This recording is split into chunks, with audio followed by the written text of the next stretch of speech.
Hutton Orbital. They don't make them like this anymore. Health and safety won't let us. It's autumn on the Orbital.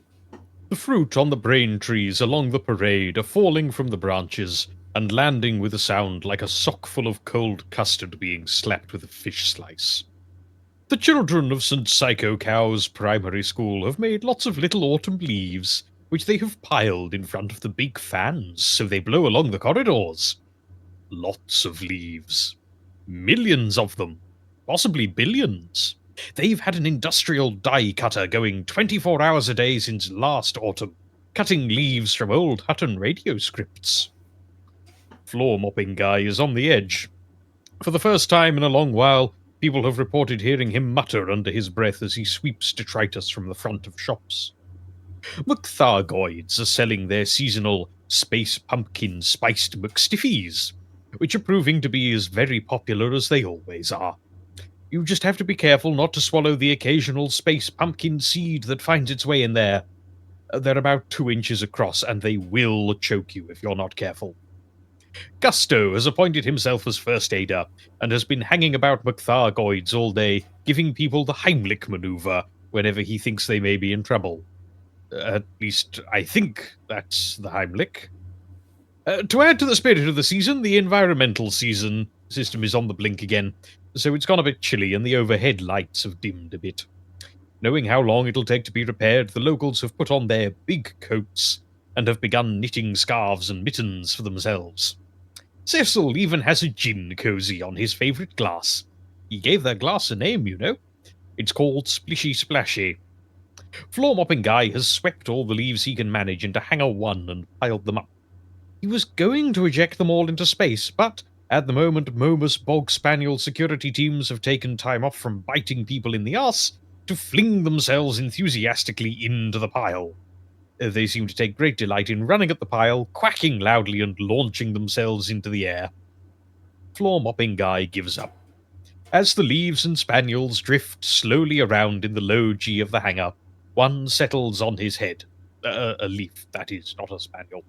He lifts it off and can see some text from an old script on the back. He reads it, and a voice in his head says, "Our mics are live."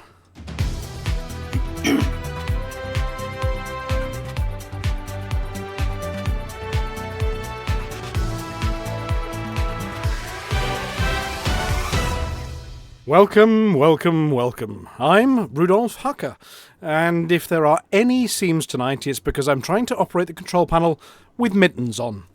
It wouldn't be so bad, but every time I reach for my mug of tea, the string tightens and I punch myself in the face. I'm Wilma Fingerdo, and I found a scary old skeleton bricked up behind the studio wall. I mean, someone must have left it there after Halloween one year, right? Right? Yeah. I'm your Heartless, and I'm adding leaves into my leaf collection. Oh no, an acorn! How did that get in there? I'm Norma Snockers, and I'm feeling all cosy with my Hutton brand hot water bottle, a lovely cup of tea, and a chocolate biscuit. I'm Commander Valkyrius, and I'm taking full advantage of the laws of thermodynamics and sitting in a circle of candles.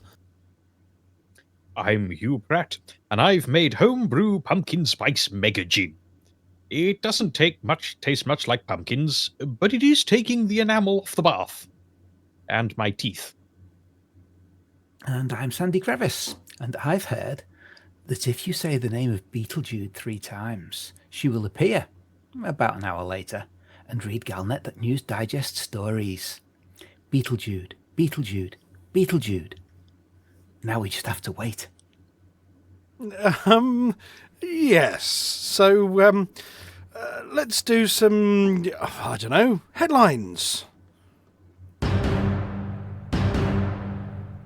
Snipers sniped to stop expansion swipes. Missing members cause carrier commander consternation. The galaxy comes unstuck.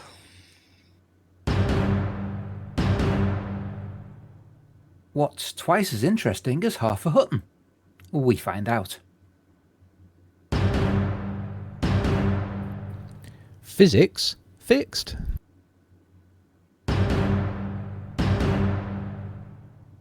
Cargo, cargon? That's history. And I pour jam into the BGS machinery.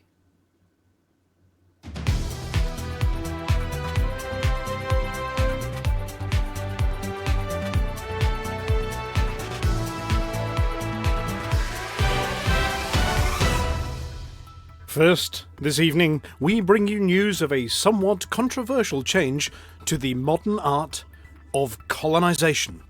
With hundreds of thousands of new systems and stations being colonized since the advent of the explosive expansion of humanity, the process by which claims are staked, stations are built, and the next one chosen has come under scrutiny. It appears that some enterprising commanders out there are secreting flags aboard their spaceships, just waiting for a station next to a system containing something really cool to be finished, then hopping to the nearest terminal and shouting, "Mine!" before popping to that system and stabbing the nearest thing with their little flag and running away chuckling. This form of claim sniping caused no little consternation in squadrons that had been diligently building a bridge of systems out to said really cool location, and has led to a number of them having their final destination swept out from under them. Though they have been able to establish a presence there, but now have to battle against the evil sniper for ownership, potentially causing a delay in the next hop in their endeavour. So the Pilots Federation's claim, registration and purchase, or CRAP department, have imposed a series of new rules. Number 1, if it's yours and it's complete, then you've got 30 minutes to scream "Mine!" on the next one before heading off to place your flag. Number 2, if you don't make that, then you have 23.5 hours for you, assuming you're in a squadron of only one person. Not really a squadron, is it, you know? Anyway, to shout "Mine!" Or if you're not rider no mates, get one of your best buddies to shout "Ours!" If after that no one has heard your shouts, then it's a free-for-all. Commander Deadmeat GF did have a few reservations, though. Well, we've been working with King Hanky of the 10th Fleet, a distinct different clone from King Hanky formerly of Colonia, to alternate our claims, he shouts. Mine! We shout. Ours! He shouts. Mine? Mine! We shout. Ours! All the way out, that way. And now, all because he wants to be with the 10th Fleet and we're with Hutton, we can't do it anymore. It's an outrage. While we see his point, it's a delicate balancing act between deliberate sniping and deliberate team permission granted PWP sniping. That's sniping with consent. But for the time being, all sniping is right out. Banned, not allowed. Well, not for 24 hours anyway.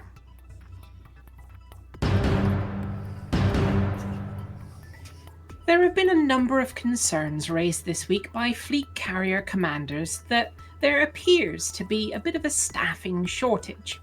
In recent weeks, since the launch of squadron carriers, commanders have been noticing that the normally bustling concourses of fleet carriers and the fully crewed flight decks have seemed a little quiet. In contravention of the Galactic Carrier Operator's Safety Guide, Chapter 3, Section 2, Paragraph 3 to 4, it appears that fleet carriers are now operating on a skeleton crew. Only one person on the really big control desk up in the bridge area, one bored-looking security guard patrolling the corridor, and only 2 people sleeping on sofas in the bar. If the barman actually served any drinks, then the good news is that they're almost always there. But they don't, so no one really worries about that. Vista Genomics Standard Issue, One Mad Scientist, Complement seems unaffected by the shortage, probably as it's still one of the most profitable endeavours in the galaxy, although what the company does with hundreds of thousands of nearly identical space cucumber samples each week is anyone's guess. Must be something, though. Must be something profitable, as they keep paying for them. Initial concerns were that the missing staff weren't reallocated, or chose employment elsewhere as a result of the carrier commanders being Captain Bligh. They didn't have the heart to mutiny. But instead, we're going missing under strange circumstances after every carrier jump. Carrier Commodore and competent pilot, Commander Colin Creasy, commented. After our last carrier jump, there were some weird noises, a big pop, and Martha Biggerstaff just disappeared from the main console. Then there was a knocking noise coming from behind the bulkheads. The proximity sensors were all beep, beep, beep, beep, beep, beep, beep, beep. And someone screamed, "They're in the walls," before running to the airlock and ejecting themselves. The carrier Event Horizon is now understaffed, and I'm not happy. An investigation aboard the Nostromo discovered nothing unusual, though there were some manifest errors with the reported quantity of leathery eggs in the ship's cargo level. A second investigation, after that first investigative team mysteriously vanished, also discovered that some comedian at Brewer Corporation had put a WC sticker on the escape pod door and a big arrow marked flush over the eject lever, which would explain the shortage.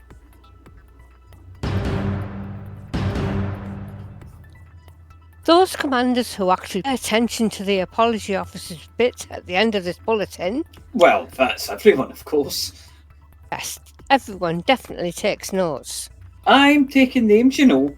Anyone who yawns during it goes on my list. The naughty list? No. The list of people who might stand in for me on weeks when I'm busy. That'll teach them. Well, all those people can give a big sigh of relief, as some of the most long-standing adding up errors in the galaxy and big sticky wedges stuck in the computer system known as the BGS, a subset of the Stellar Forge, dedicated to factions and fractions of factions and all the things pilots do to support their faction, have now been solved. 4-week wars and no start, no conflict and inexplicable results, a thing of the past. That would be issue 7852 and 73217. Massively high reputation in one system and no expansion. Consigned to the history books, that's issue 69655.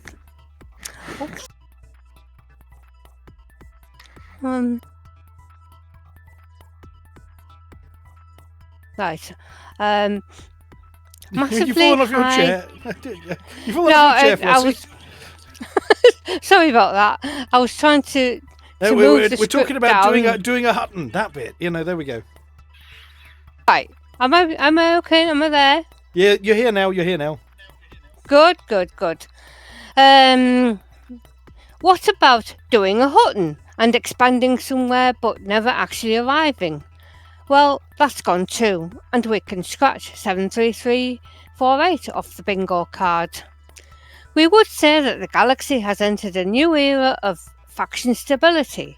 However, the effect of solving all these is that there will be more wars and more expansion, and no sticky door wedges in the hamster-powered computer that is the BGS Master Control Program. They've stuck a stick in the stuck bits and unstuck the sticky bit with the application of a little bit of stick, a lot of grit and a big heave-ho. Oh, and they got to put big red lines through some of those pesky bug reports.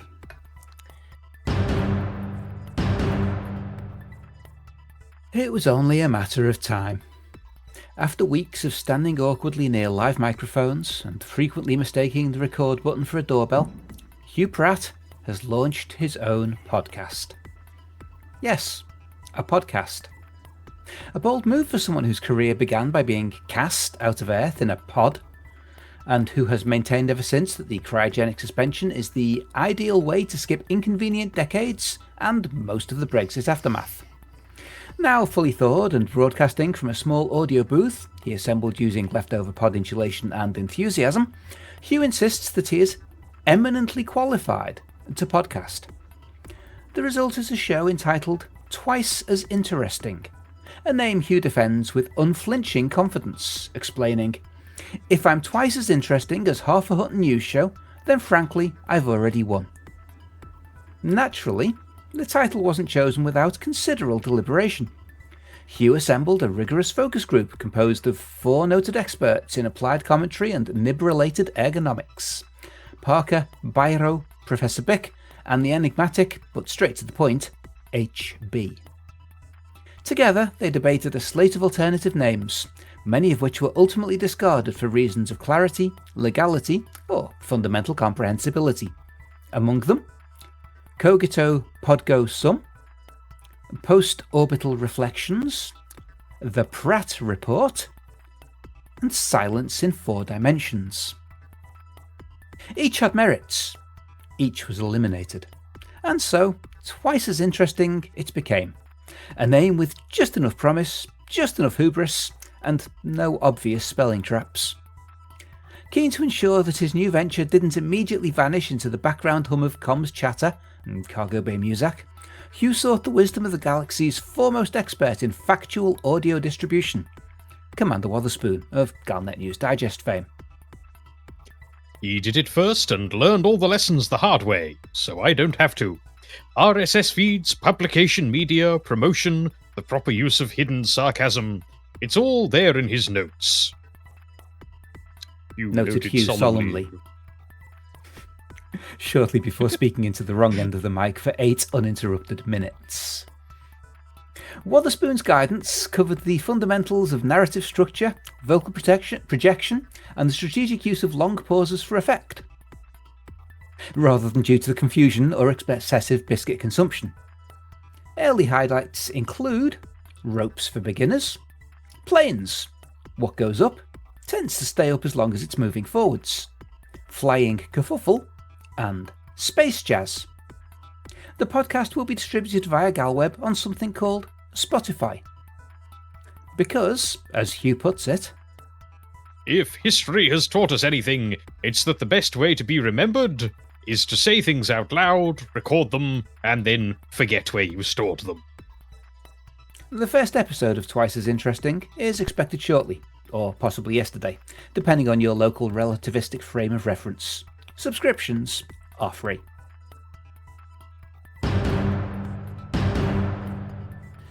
Physics, the theoretical, immutable laws that govern the galaxy.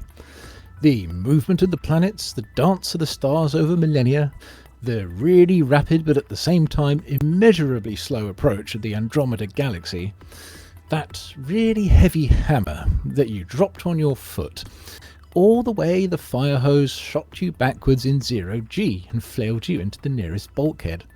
All utterly predictable, if you do your sums right. However, there have been some times when even getting your sums right didn't actually add up. Phenomena. As one commander described them. Weird goings on, Said another one.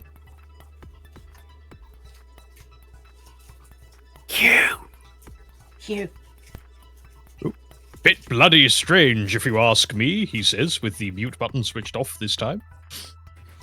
However, reading through the notes from the Pilots Federation Witch Space Office of Anomaly Reporting, and yes, we know that spells FWAR, there has indeed been something untoward going on. The note, hidden in an update from the FWAR calibration update for frameshift drives and Witch Space Jumps, simply states, fixed instances of a physics issue that could cause ships to explode. That happened to me twice. Said Flossy. I bounced, then boomed, and lost 1,234 tons of CMM composites. Was very strange. The gravity was only 1.1 G. Reports that Flossy's approach velocity was high in advance of this bounce then boom.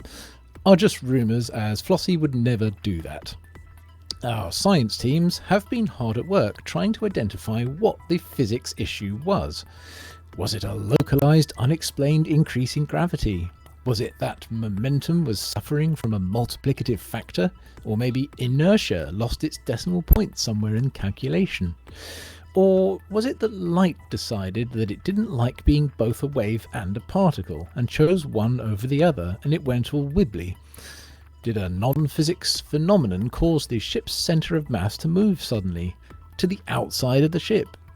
Did something suddenly register as having zero mass, and therefore go all non-Newtonian, causing divide by zero errors, and causing everything to have to be calculated using either imaginary numbers, infinity, or both at the same time? Did hull plating change to being made of damp cardboard? They're not saying, but they are saying that they fix physics, which is good news for all A-level students applying for university at the moment, and anyone carrying 1,234 tons of CMM composites at a speed towards a planet's surface.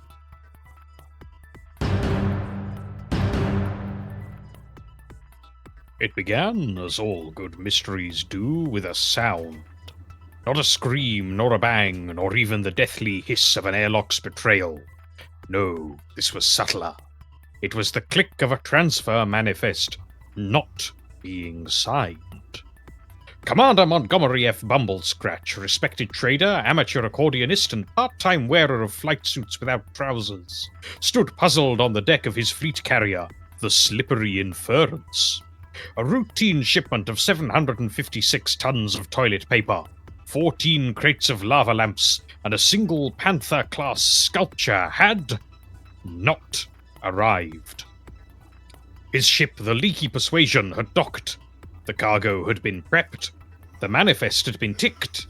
Yet the carrier's hold remained as empty as a federal election promise. He tried again. Click. Nothing. A third time. Click.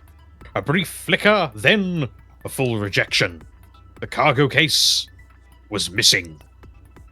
I was summoned from cryostasis by the ship's digital assistant, Margaret, short for Multi-Atmospheric Response Guide and Reactive Emergency Technician. She'd been trying to make coffee using hydraulic fluid again and was clearly desperate. The cargo case isn't gone, She said with all the certainty of a toaster reading tea leaves. it's just not here. I glanced at the manifest. It listed the cargo as successfully transferred. The bay, however, suggested otherwise. I checked the logs. There had been an attempt to transfer, multiple attempts, all flagged as eventual success pending, a phrase incidentally used most often by cargo handlers in therapy. This was no ordinary case of pilot error. This was sabotage, or incompetence, or both, deployed simultaneously, with a clipboard. Clues began to emerge. Small things. A loop in the interface where the cargo transfer screen claimed to be both in progress and done.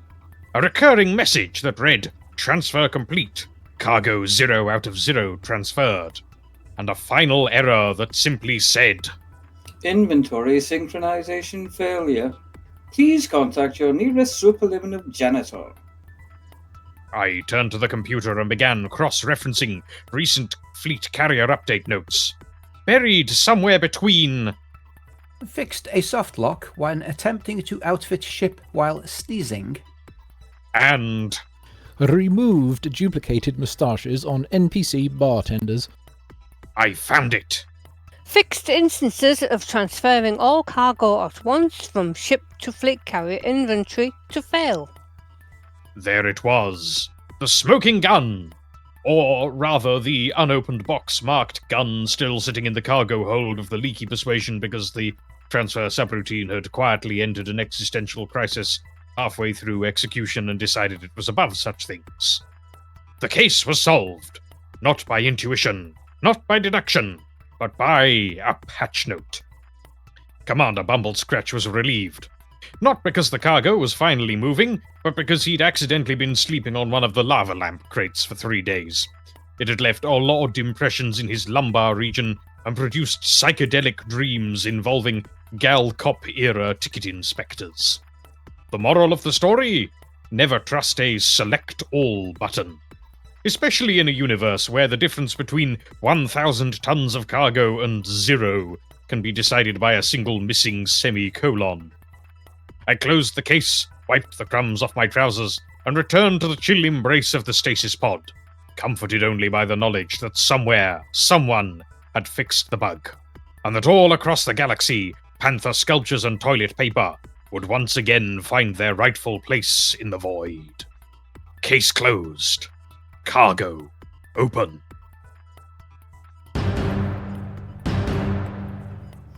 Welcome to the Hutton BGS bit, where we sneak into the Situation Room and pour various flavours of jam into the consoles to see what they do to the BGS.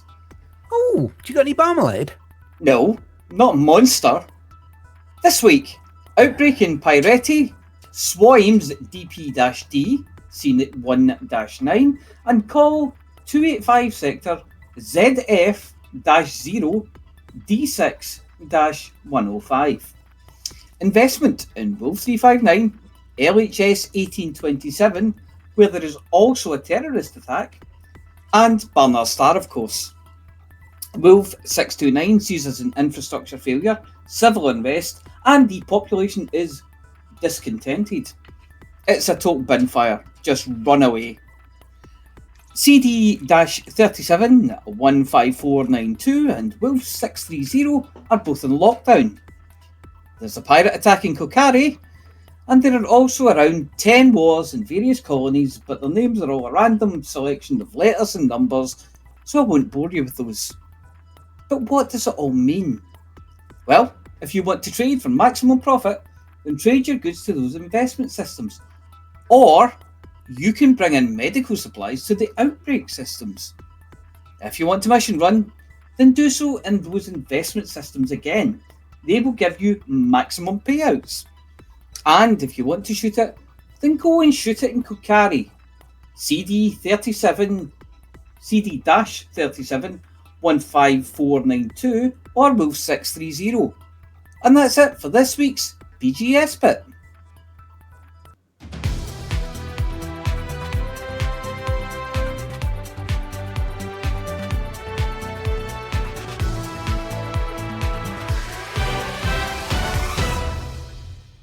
And I'm off mute. There we go. Hello. Hey. Yay. Hello. I didn't hear any seams there at all. No.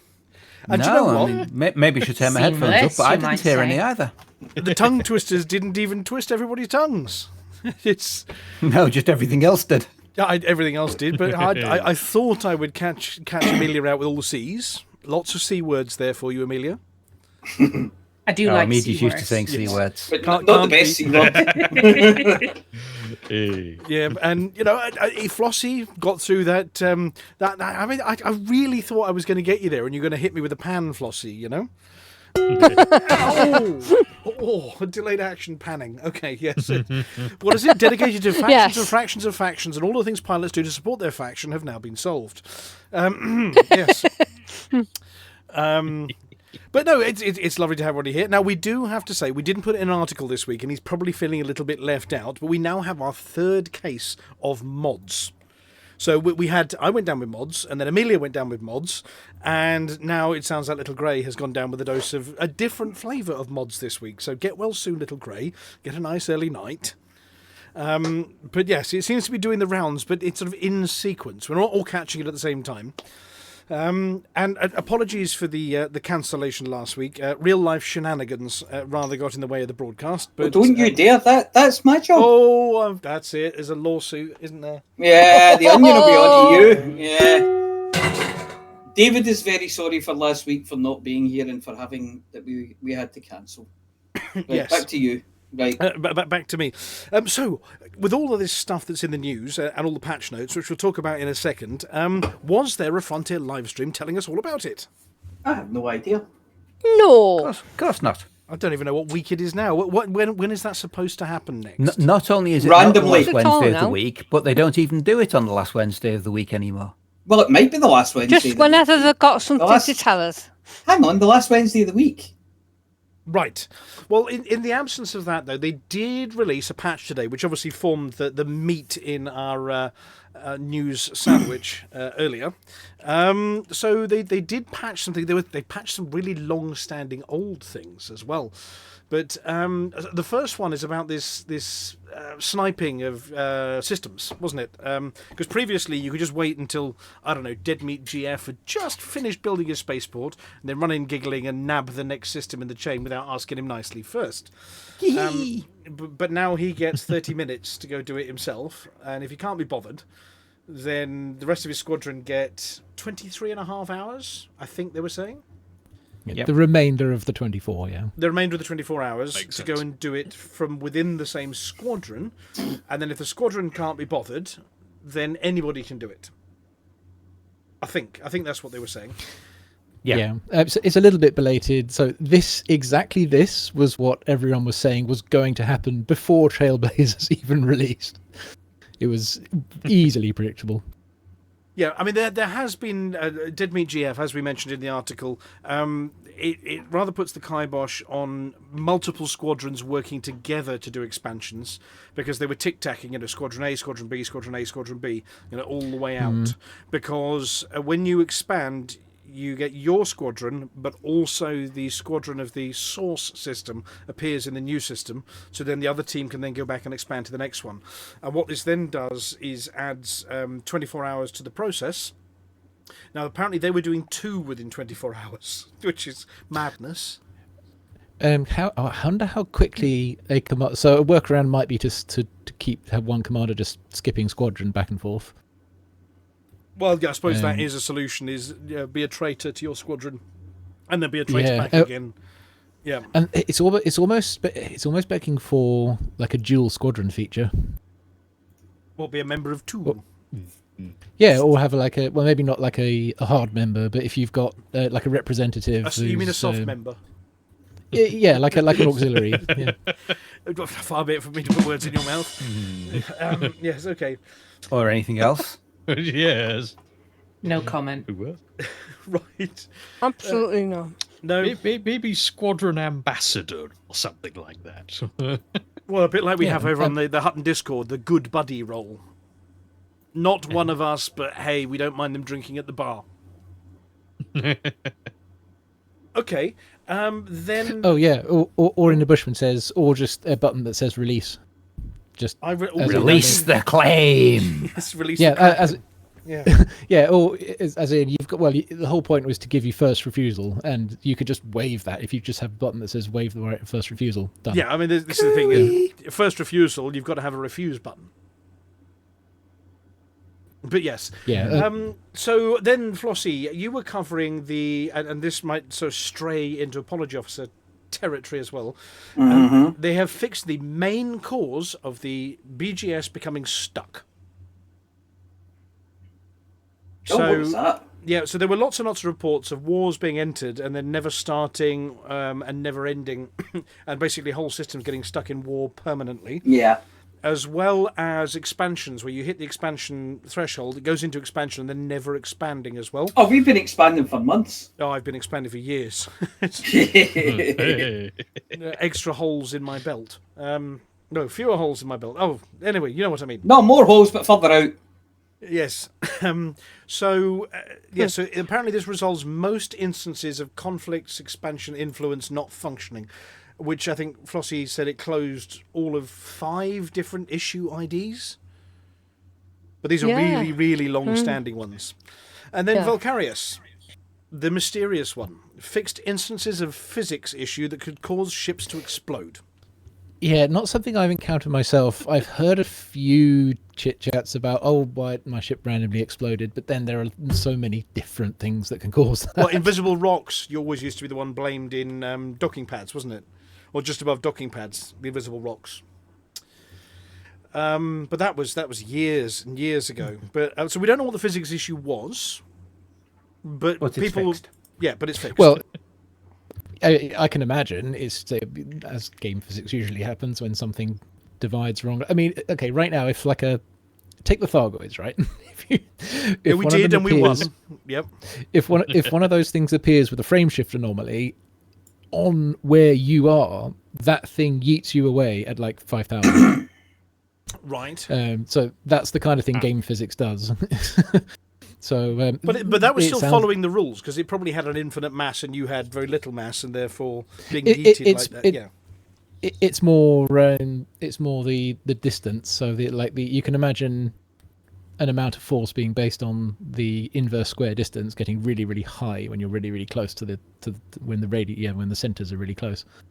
So it's going to be something similar to that could just do a whole load of damage all at once. Maybe something was rotating too fast. Yes, and then the other one, which I think, in a rather sort of Halloween story style, Mr. Hugh Pratt covered for us, the long-standing transferring cargo to the fleet carrier inventory, which has bugged people for ages, that one. The number of times that happened during the recent CG. Yeah, maybe that highlighted it for them, but sometimes it failed and the items actually got completely lost, which was causing much wailing and gnashing of teeth and things. But then it reappeared after a relog. But then there was also the one where you had to transfer it once and then transfer it again to make it appear, as we found out very early in fleet carrier days when we were loaning each other tritium, wasn't it? You just have to. You don't have to move it again or try to move it again. You just have to reopen the market or just relog. Yes, one of those two. But apparently that's all been fixed for. It's labelled as Type 11 Prospector Update 2, but none of the bug fixes had anything to do with a Type 11 Prospector, as they say. Yeah. Now, we do have potentially something that does have something to do with a Type 11 Prospector. Do any of you occasionally venture onto GalTube? Yeah, sometimes. To watch some videos. Not just reruns of Hutton, but other videos. Oh, I didn't know there were any others. I just watched the Hutton show over and over again. I thought that was Overlight's job. when slicing it all up and indexing it. Well, anyway, and are you familiar with Commander Alec Turner?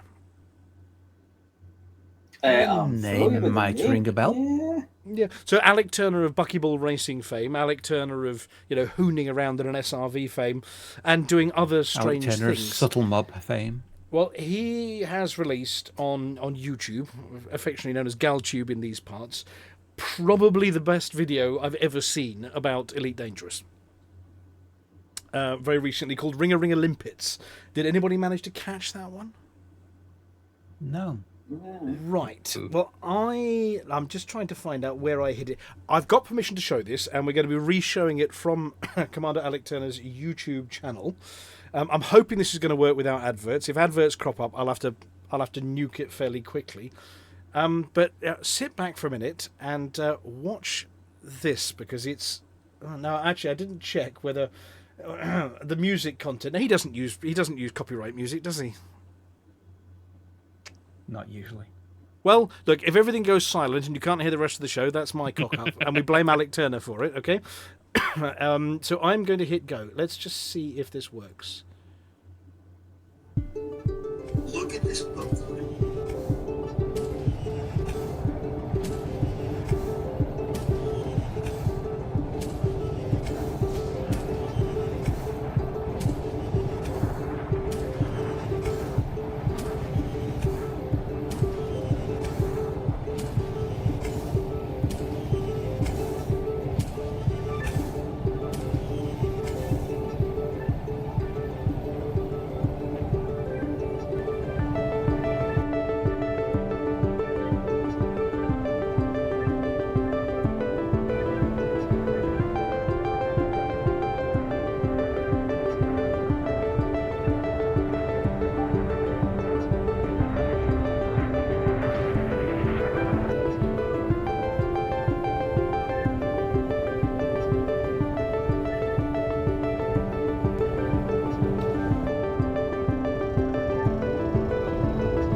Okay, It's- I put our microphones live again. That is something else in terms of flying. Wow.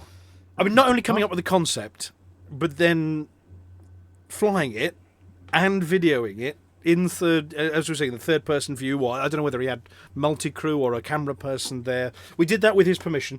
But I mean, Alec does do some astonishing videos like that. It's probably the best one I have ever seen from this universe.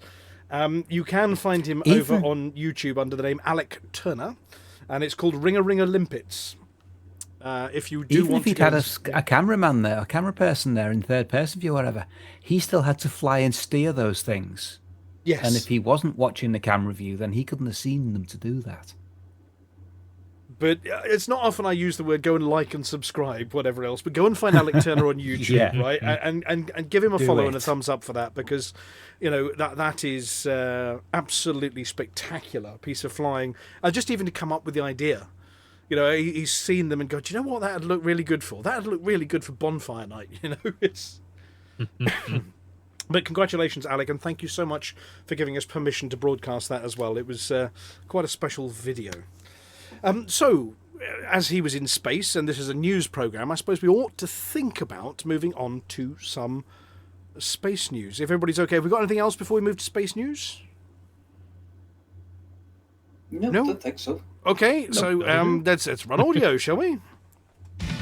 When you don't know where to get more space news, space news, space news, space news, space news, space news, space news, space news.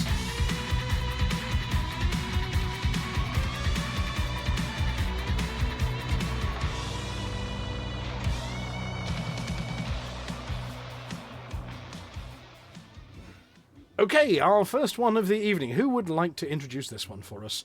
I can talk about this one. We are seeing the first of the of 3 supermoons. So we're into harvest moon season. But you this is past tense. You will notice that the date on it is the 4th of October. So it's another one that Amelia's missed. Crap. Yeah, but there's another 2 coming, so you've got plenty of time to miss those as well. Yeah. I don't know what makes us a moon into a supermoon, though. And Well, this it's time both a you know, harvest it moon being- and a hunter's moon. There's a combination. Okay. I just thought Hunter's Moon was a full moon.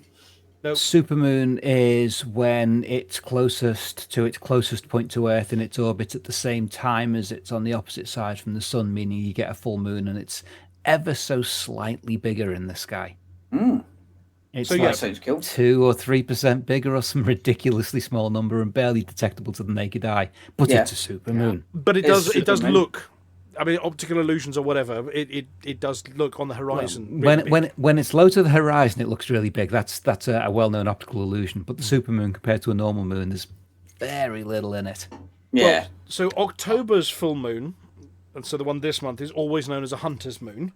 That's but the it- one that Amelia missed. Yeah, but it's also this year's harvest moon, and a harvest moon is the full moon that rises closest to the autumn equinox, which is traditionally when you gather your crops in. So it was one of the old markers for gathering your crops in.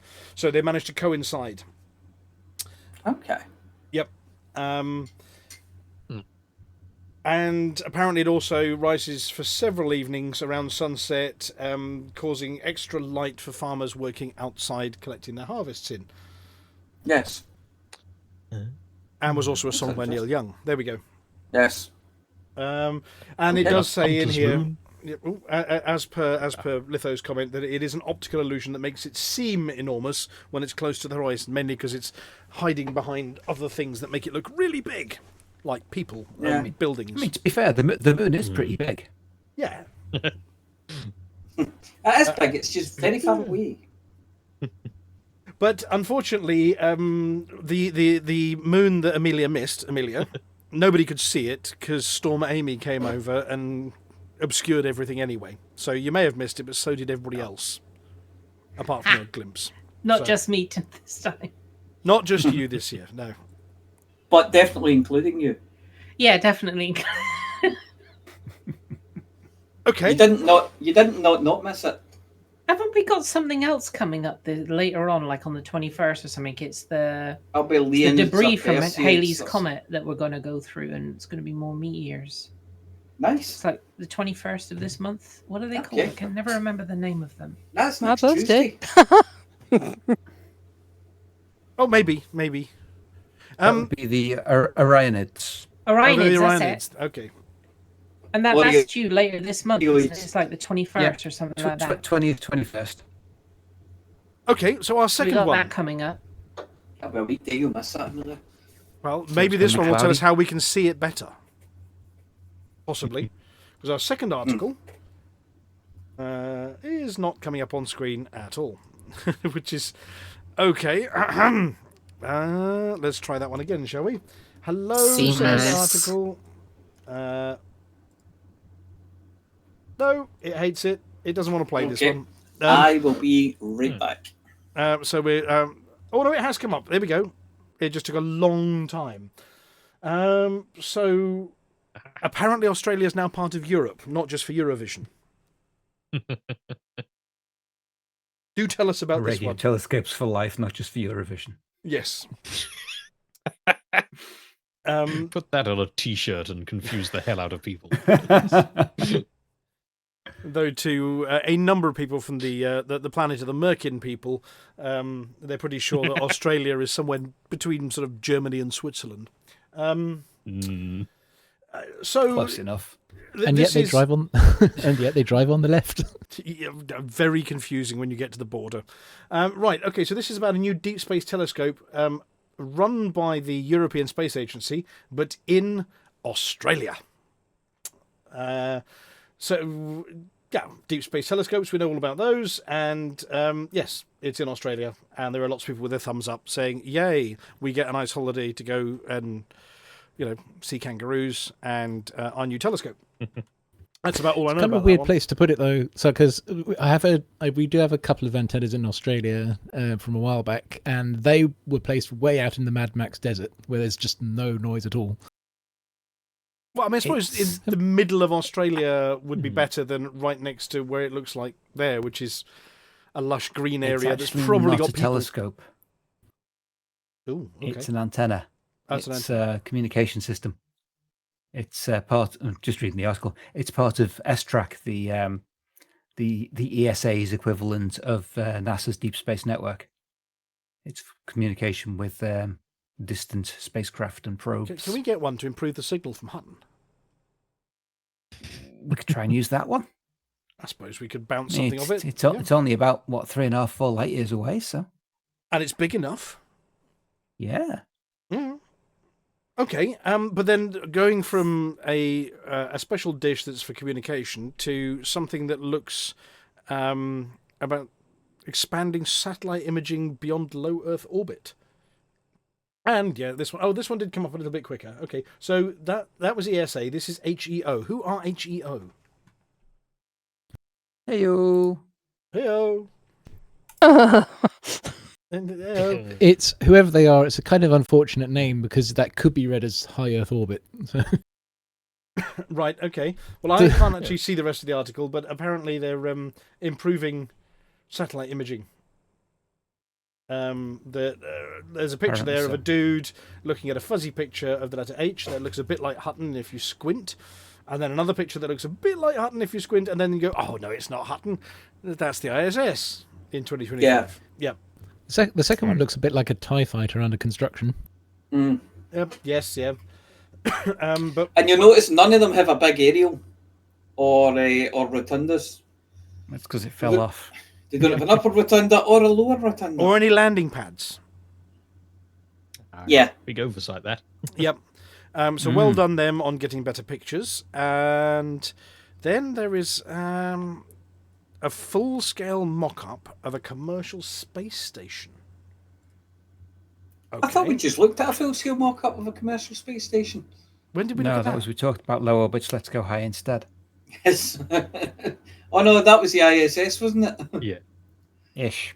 Coincidentally looks sort of. Okay, but apparently Starlab Space have unveiled a full-scale mock-up of a commercial space station which is scheduled to launch in 2029 on a SpaceX Starship, if they don't blow it up, of course. Yeah. Hey, take that back. The last one went up and came down absolutely fine without blowing up until they wanted it to. No, and they did get the little cones that on the bottoms of the thrusters were a bit out of shape when they finished. They deformed when they were cooling, but apparently when they heat them up again, they're going to go back to round instead of, oval. Okay, and then we've got Hungry Planets. The next one. Yeah. Now, I think this one's about wandering planets, gathering dust as they go, kind of thing. I've got shelves that do that. Yes.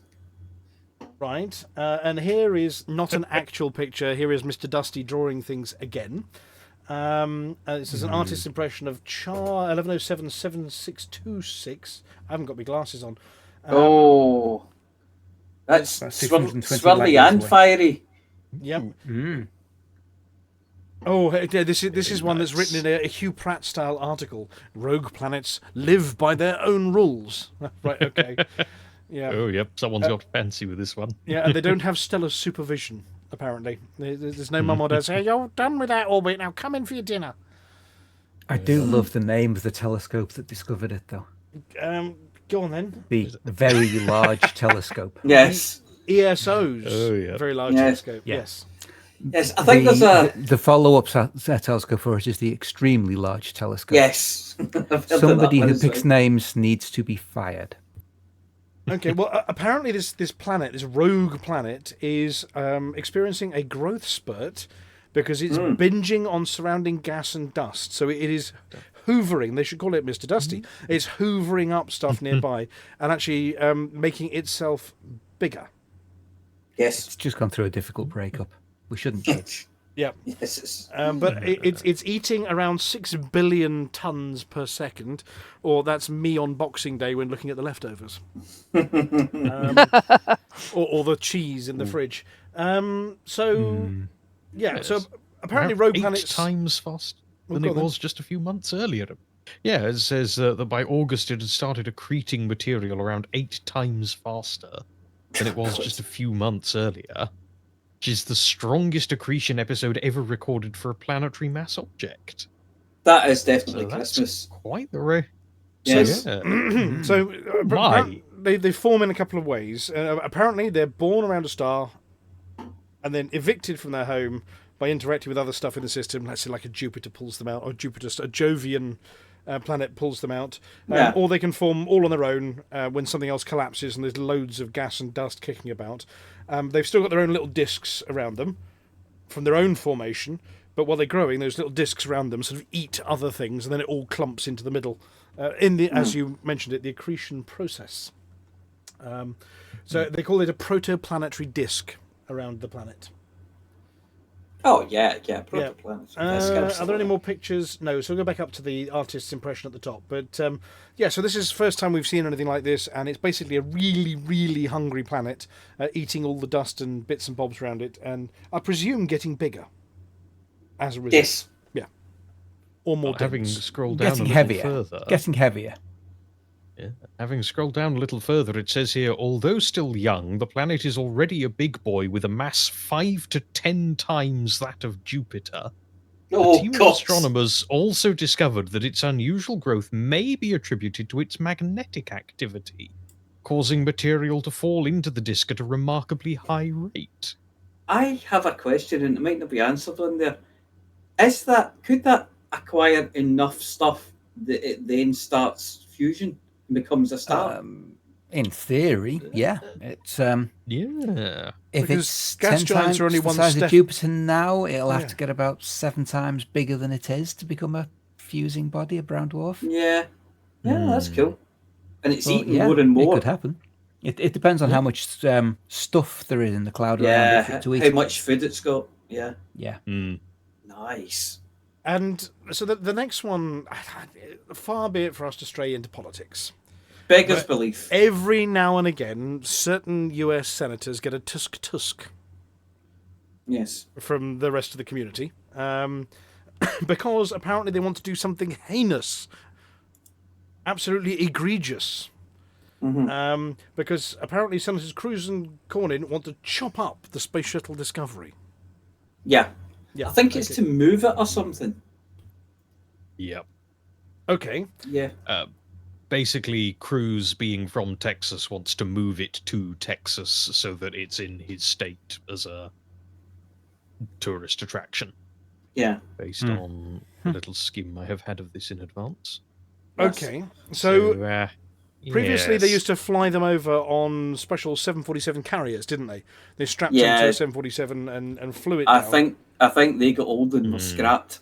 I think you need to make that singular, not plural. I believe there was only Yeah, there was only one. Oh, it was the Endeavour that was moved on that one, yes. So, anyway.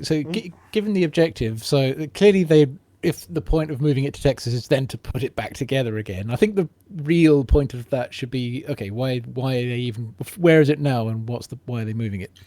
It's in the Smithsonian. That's New York, isn't it? Oh, no, it's not. It's Washington, D.C., isn't it?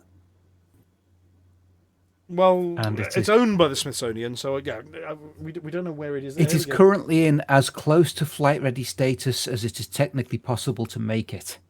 And chopping it into little pieces would, to quote the article, ruin that work. Yeah, just smashing the 24,000 ceramic tiles and the fabric blankets, and apparently would cause irreparable damage. The point is, it was never meant to be disassembled. Not deliberately, no. It was never meant to be disassembled. Yeah. It was never meant to be disassembled, and now they're talking about disassembling. You're going, well, you're going to have to break it then. So when you get it there, and glue it back together, it won't be what it was. It's not a Lego spaceship, is what we're saying. You can't drop it on the floor and then find all the bits and stick it back together. It's not modular. It's not modular. You can't just unscrew the wings and take them off. It doesn't work like that. Yeah. It's also estimated that it would cost between $120 and $150 million to move it, not including actually building a new facility in Texas to put it up on display in. Yeah, maybe they'll just put it in the car park. It'll be fine. So what is, I wonder for comparison, what does a space shuttle cost? A lot Just more to- than yes. They ain't building them anymore. You could check on eBay. There might be one listed there, but Because the one over on the west Russia's coast is currently sitting on its wheels because I stood under it, but they're building a new hangar so they can stand it on a booster on its backside in a new hangar. So that one they are moving, but they're moving it sort of from the horizontal to the vertical.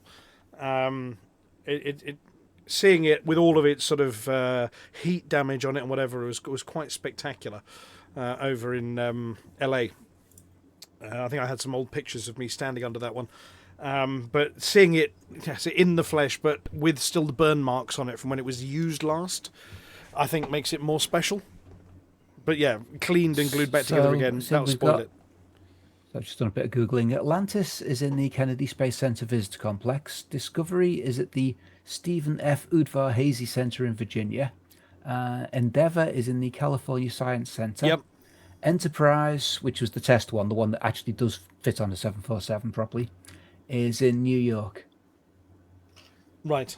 Let's see, what else have we got? Discovery, the Smithsonian. So it actually is in the Smithsonian's National Air and Space Museum, which, I mean, I could be wrong, but a National Air and Space Museum does sound like a good place to keep a space shuttle. It does, yes. Especially a national one is where you would keep the space shuttle, isn't it? In a big city like that, with a lot of people in it who can go see it. Yep, absolutely. Yeah. I suppose if there's one other candidate place, it would be the Air Force Museum in Ohio, which has a rocketry wing. Which is in the last 10 years. It was never officially an Air Force vehicle. The Air Force just stuck their hand in the pot and stirred it to the point where they made the costs treble and it never worked properly, but that's a separate thing. Understood, but what I was just saying, they've added a rocketry wing in the last 10-ish years or so. Okay. Yeah, but it's going to be, I mean, you want it in next to things like, with the Wright Flyer. Right. And an Apollo capsule. And an Apollo kind capsule and, what's the name? Lindbergh's plane. What was that called? Spirit St. Louis. Yeah. Yeah, that's in there as well, isn't it?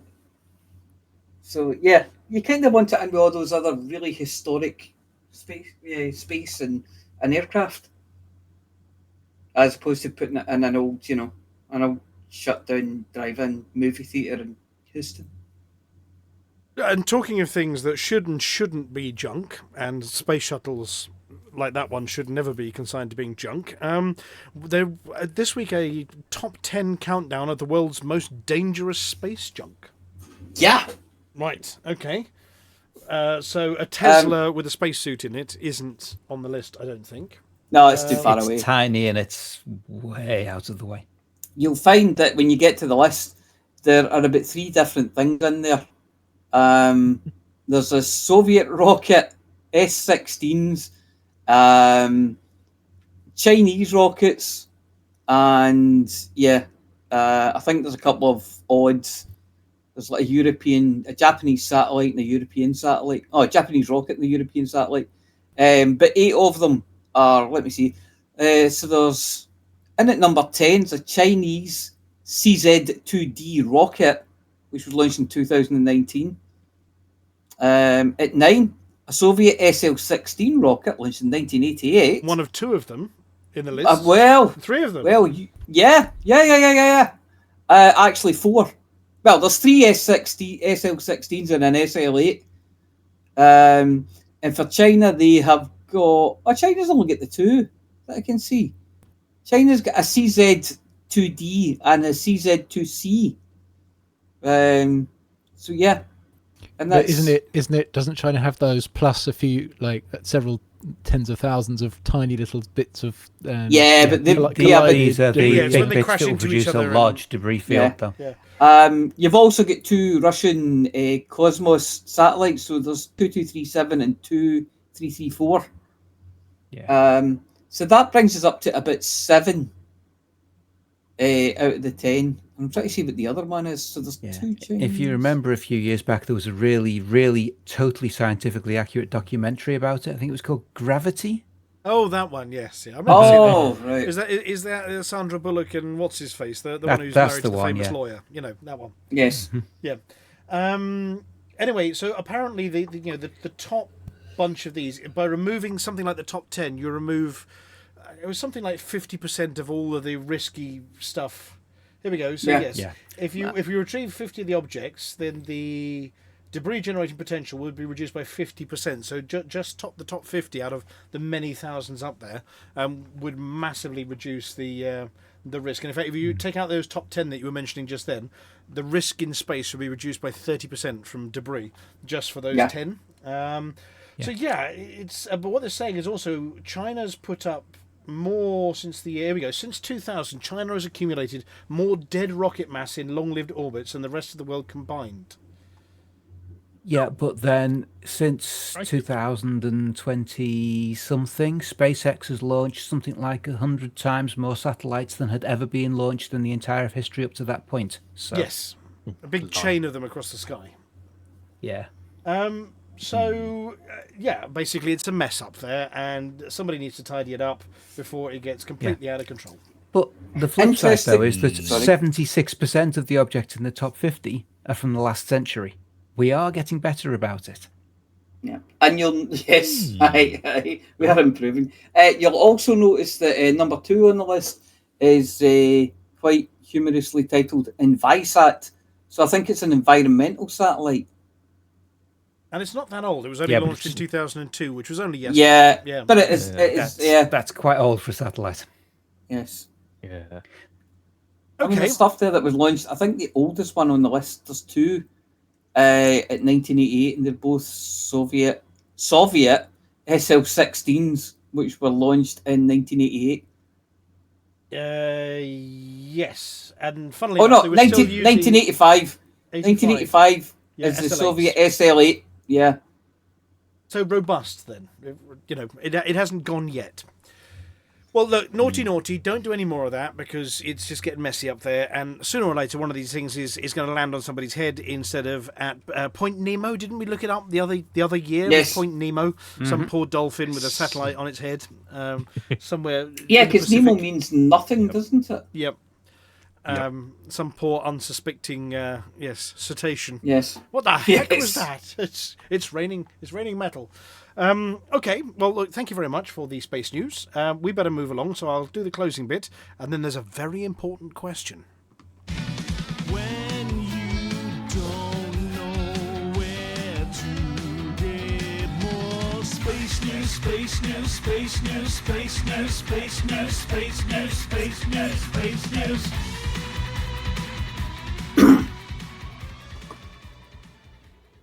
Do we have a word of the week? We do have a word of the week, and word of the week this week is Sitzfleisch. Sitzfleisch. Sitzfleisch. It's a German word. Boo. I can tell. Ones. What does it mean? It means the ability to endure something, the ability to sit patiently for a long period of time, particularly through something unpleasant or annoying. Oh, and can you use it in a sentence, please? I can indeed. You watch this. The radio crew exercised a lot of Sitzfleisch as Commander Chicks presented a slideshow of all the beige planets he had discovered. Yep. Ticker tape headline, everyone, on your screens now. Yeah. Spelling, meaning, all the deets. Awesome. Right, okay. Right. So, what are we doing? What's the time now? It's 21:44. So, and we didn't miss you last week, Flossy. Because we weren't able to get updates on these awesome mining CGs that had stupid big numbers in some of them. Yeah. The number of things. Now, I don't know whether you've got updates on that one or it's a this week update or whatever. But I was Valkyria. So we're not having any bonus Valkyria's bits. Just double checking before I stomp all over your. I did have a quiz ready. What? No, shall we do a quiz? What do we think? Yeah. Go on then. Let's Can't do say some... no to a quiz. We haven't got a theme tune yet, you know. Have I got the quiz lined up? Where did I put the quiz? No, I've lost the quiz.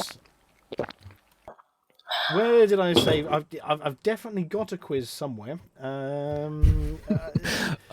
I do give you the link in Studio 5. No, I've got all the stuff set up for the quizzy things. I can't see the word quiz in that one. That's a briefing room. Is there a quiz there? No. Although Litho will actually have to put it into the chat. No, I'm trying to find out whether I've lost which scene the quiz is in that I've set up. Let me reuse the Space News one. Shall I reuse the Space News one? Yeah, let's use this. Okay, where's the link in the chat? Here we go. Seams everywhere.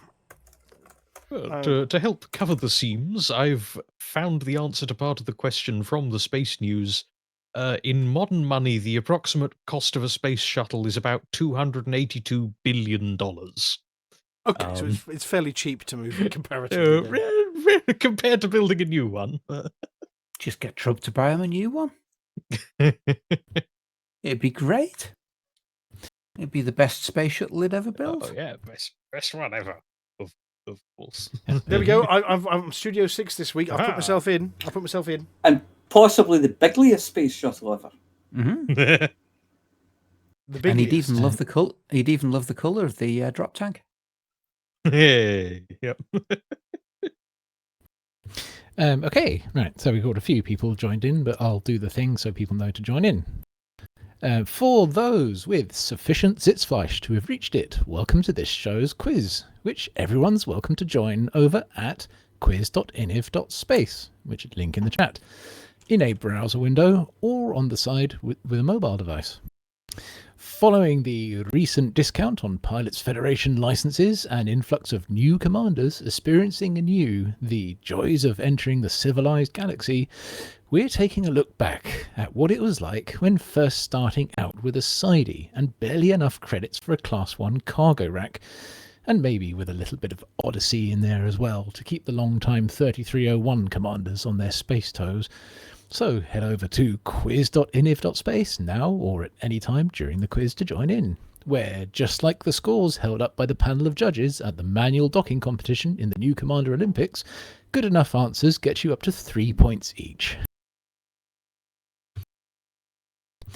And we've got a bunch of names I need to approve, otherwise they won't show up.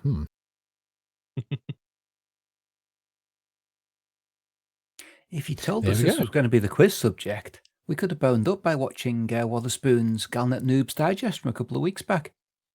Galnet Noobs Digest? Oh, absolutely, yes. It's still one of the very best things ever broadcast. That was a brilliant video. It was a little bit mean, I think.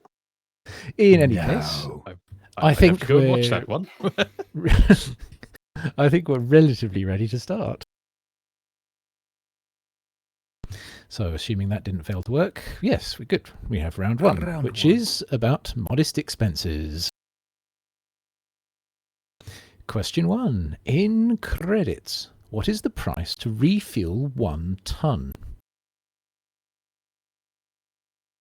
So you just add up normal price at a port when you buy the fuel.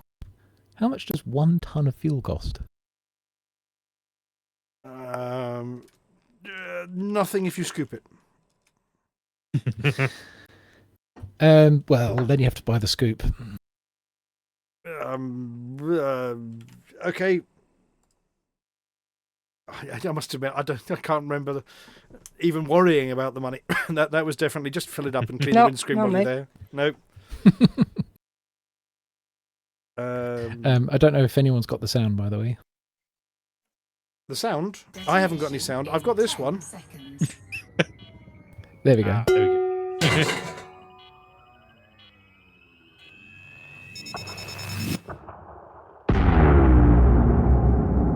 Question 2. In credits, what is the price to restock 1 torpedo? Oh, Christ, who uses torpedoes? I know. Torpedo. You'd be asking one multi-cannon round next. New commanders who aren't necessarily prepared for how much it costs. With torpedo launchers? Not the launcher, the torpedo. Just the torpedo itself. Yes, so but restock one it. ambi- Yes, for one of them. That presupposes the existence of a launcher to put it in.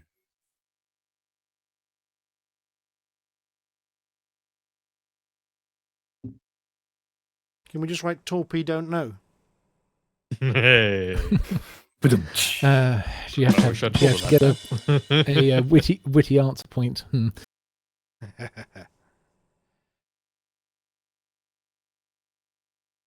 Go on then. Doobie smash. We either know or guess or don't know, but more than one you should credit, guess. less than $1 million. Yeah. Is it guess if more you than can. the cost of the ship you destroy? Hopefully not.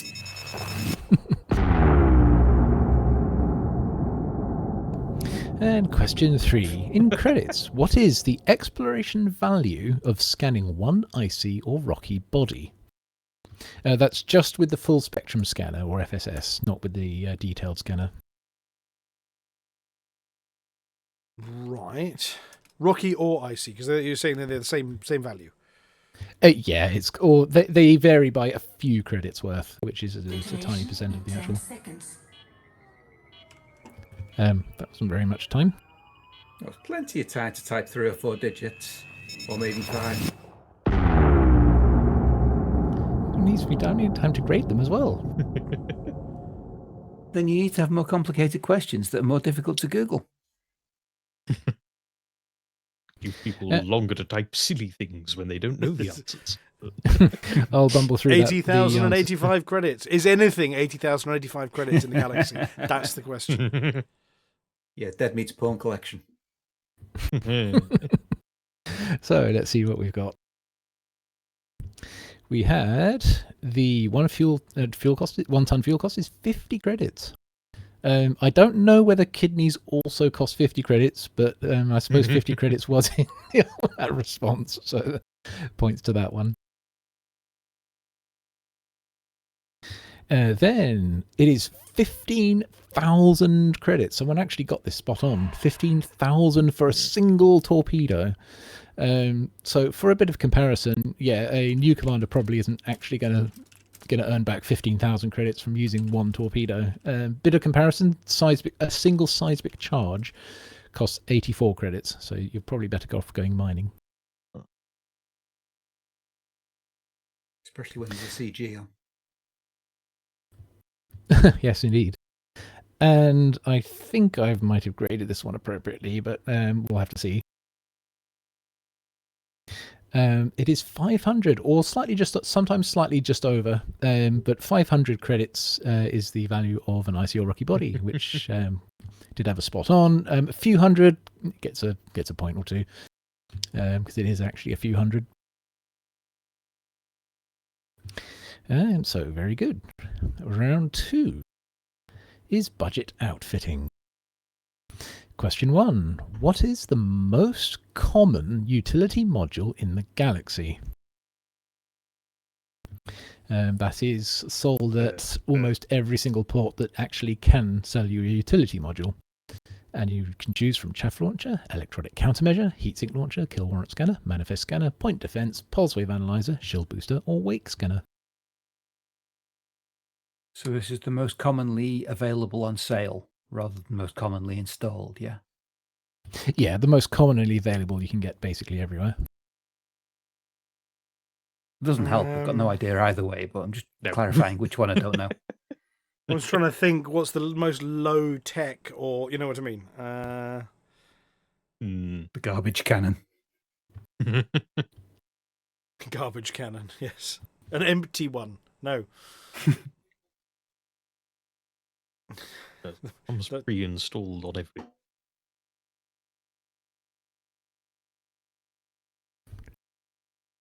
That's been a minute. There we go. Do. Bong.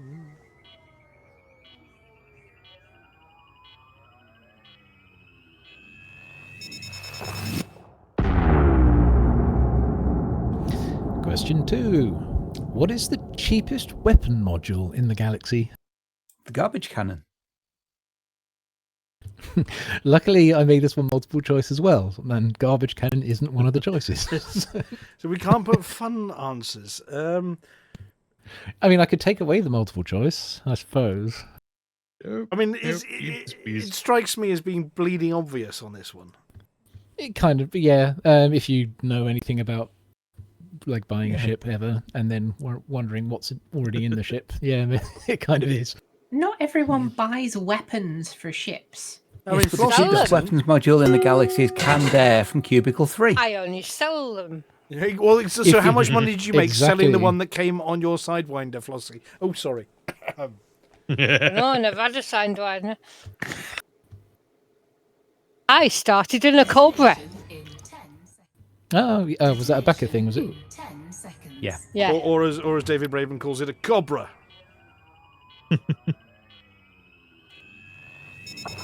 Well, that had one of these too, didn't it? And It question probably had the 3. continuous fire version because it's posh. What is the lightest small ship in the galaxy? That's lightest by hull mass. Is this a laden or an unladen? Or is it European or African? No, as in, it's nothing to do with modules, just the hull mass. This has got to be a trick question, doesn't it? Well, it's... Maybe I don't know that's about- the trick, is because you're I mean, thinking there's- it's a trick question. There's an answer with there's one that's got a lower number than the others, and that's the one I've put as the answer. Hit the button.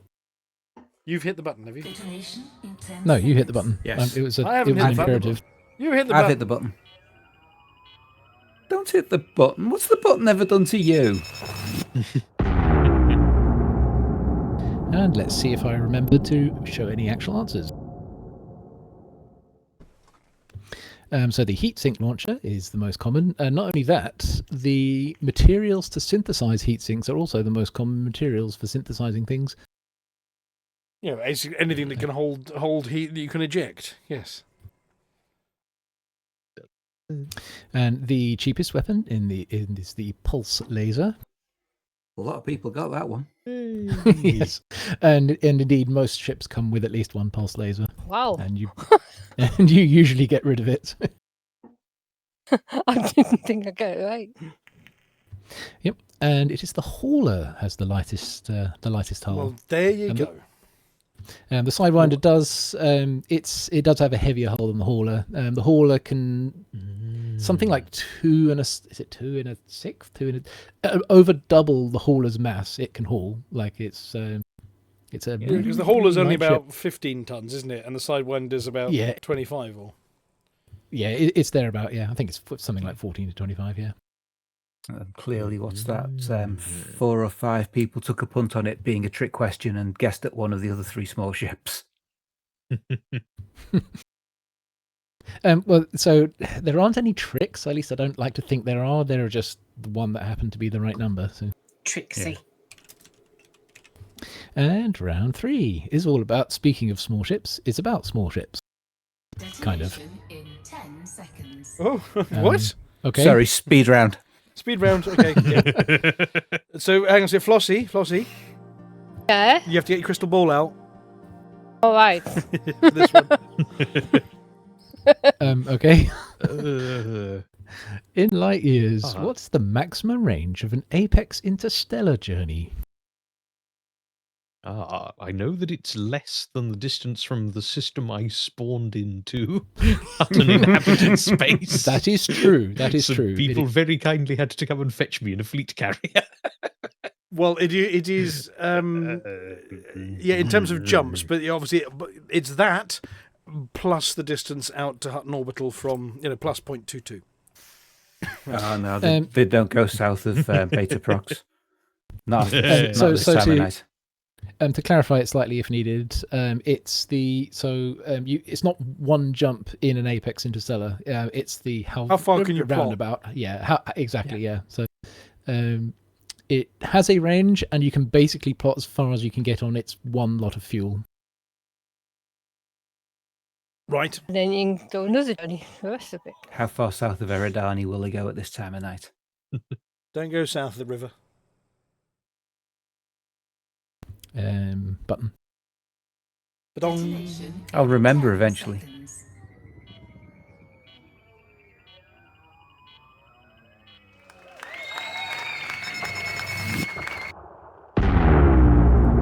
I don't even.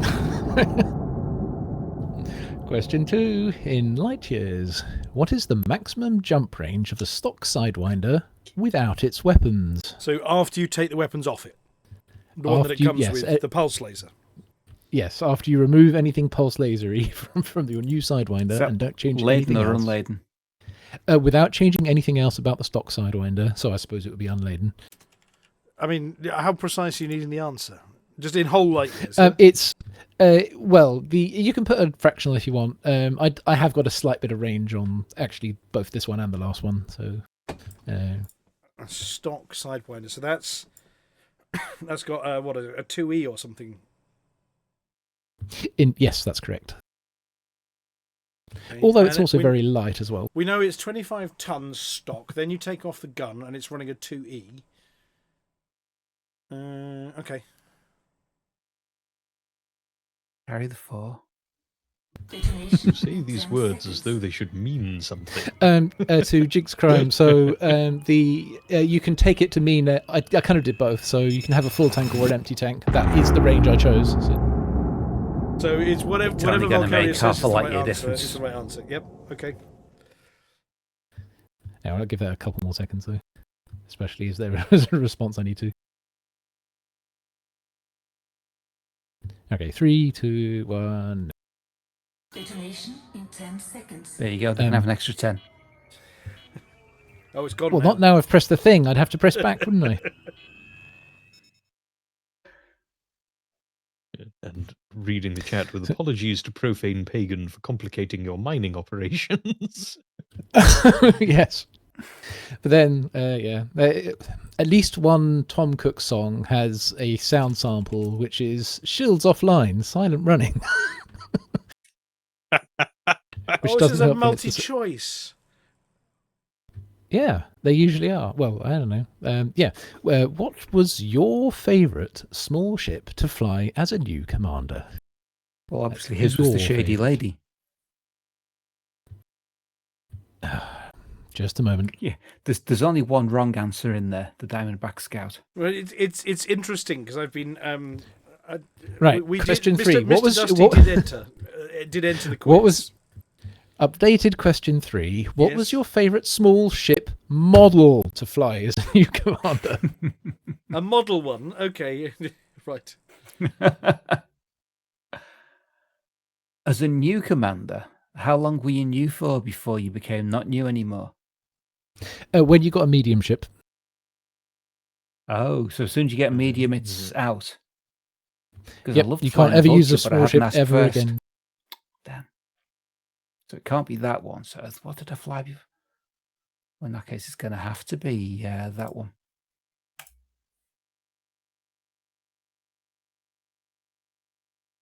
Give people a while. They might need to work this one out. It was a long time ago for some of us. And in the spirit of not having trick questions, yes, all the options you have are all small ships. There aren't any trick ships in there. Detonation in 10 seconds.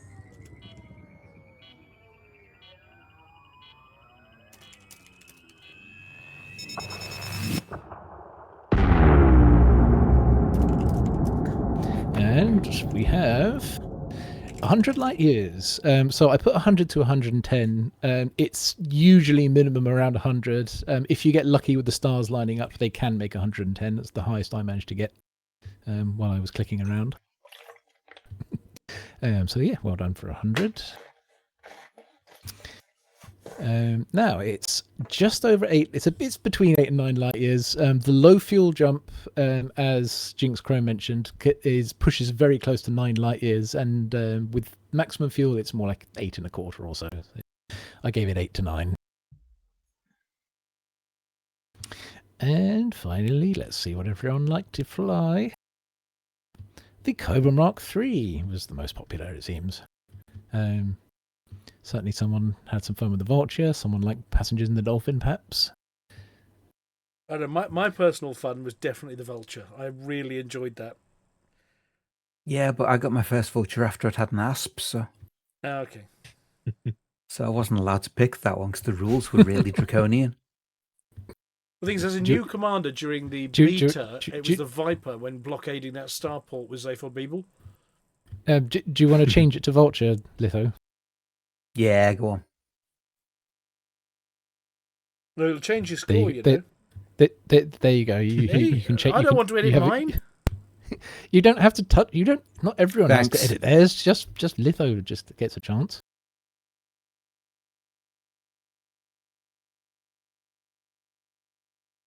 There we go. Yeah, That is the back in update. the days before engineering, the Vulture was so much fun to try and balance the power demand on. And there we go. And let's see how everyone did. Scoreboard to the show. Terribly. Absolutely terribly. So well done to Mr. Dusty. No, First hang place on, with 21 that's points. got to be a fix that Mr. Dusty got my favourite number. We have a joint second for Sean Facetious and Noddy Okay, Spice. apparently not That as is- terribly as I thought. I came joint second. Hey, joint 6.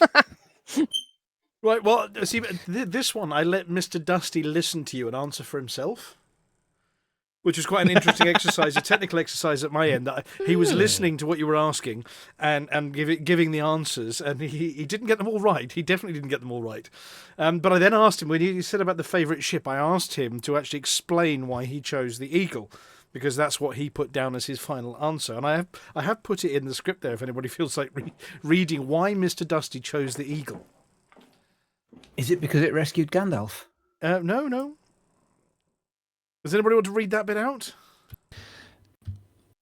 As a new commander, I found myself gravitating towards the Eagle Mark II. It wasn't the smartest choice, nor the most profitable, but it handled like it had somewhere better to be and no intention of arriving sensibly. The engines whined like a caffeinated banshee, and the pitch rate made even station traffic controllers nervous. Sure, it had the structural integrity of a wet paper envelope and the shields of an apologetic soap bubble, but it was light, twitchy, and made every docking bay entrance feel like a personal performance. I spent more time spinning than winning, more time replacing hull plating than upgrading it, and statistically speaking, most encounters ended in insurance claims. Still, there was something about the way it moved, a sort of refusal to behave that made the whole thing worthwhile. For a while, before I could afford the practicalities of exploration, combat survival, or functioning thrusters, the Eagle was home. A fast, fragile, fantastically misguided home. That was That very takes me back elegant to from Frontier. Mr. Dusty. Lovely. That's phenomenal. I wondered why Mr. Dusty chose that one. I had to ask why it gave that answer, you know. It's a good answer. Yeah, I mean, and it's sort of accurate, yeah. It's extremely accurate. Sounds like a lot of fun. Yeah, I've just told him that you read it out for him. There we go. Anyway. I've just said, Volcarius read it out, please. He says, did he? Well then. That explains the sudden spike in atmospheric density around the quiz chamber, equal parts embarrassment, surprise, and involuntary admiration. One can only assume he read it out loud, paused, frowned at the air, then clarified to no one in particular that while aerodynamically irrelevant in a vacuum, it remains a mathematically satisfying sentence. He's made a note in 4 dimensions with annotations. There we go.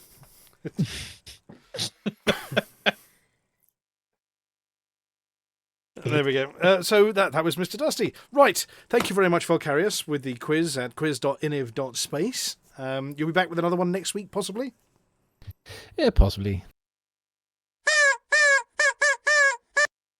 Yeah, we don't have an outro theme tune, but we do have an intro theme tune, if she's ready, for Flossy, and this week's, or maybe last week's, or maybe this week and last week's, CG News. When the universe is in trouble, bug infestations in the bubble, your home station's burned rubble.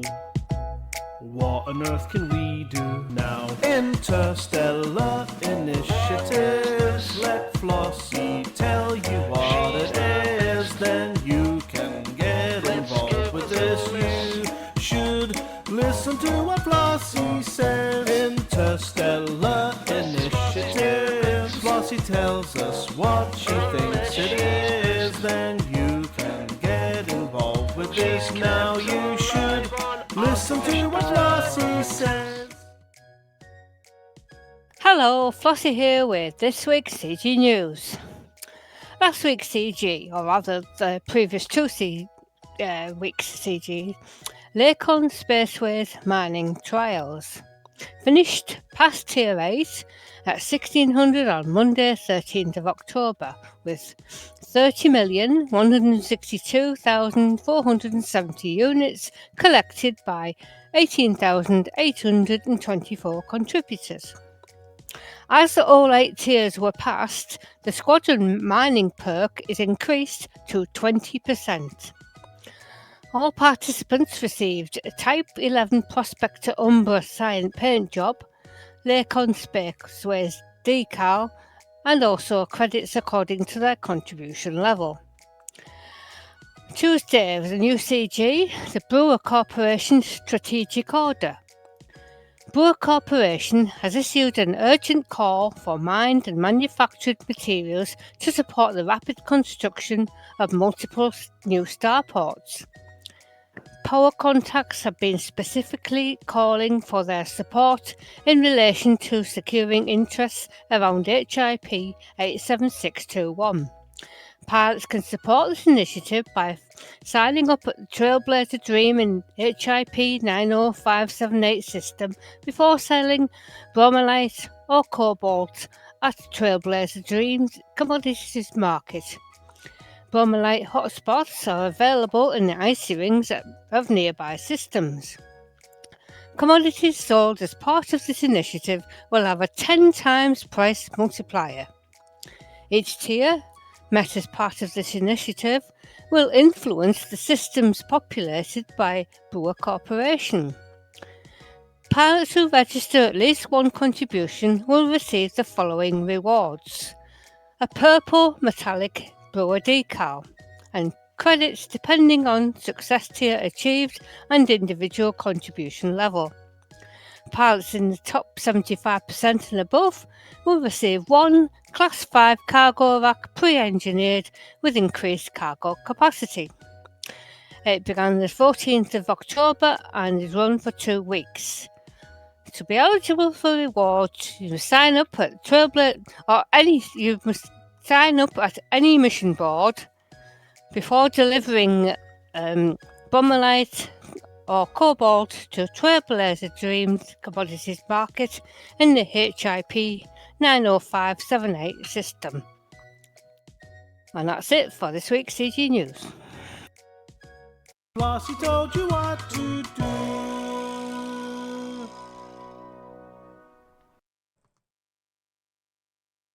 Right, well, thank you very much, Flossy. Oh, these are quite... I mean, these have got some good stuff as rewards these days, haven't they? You know, decals, paint jobs...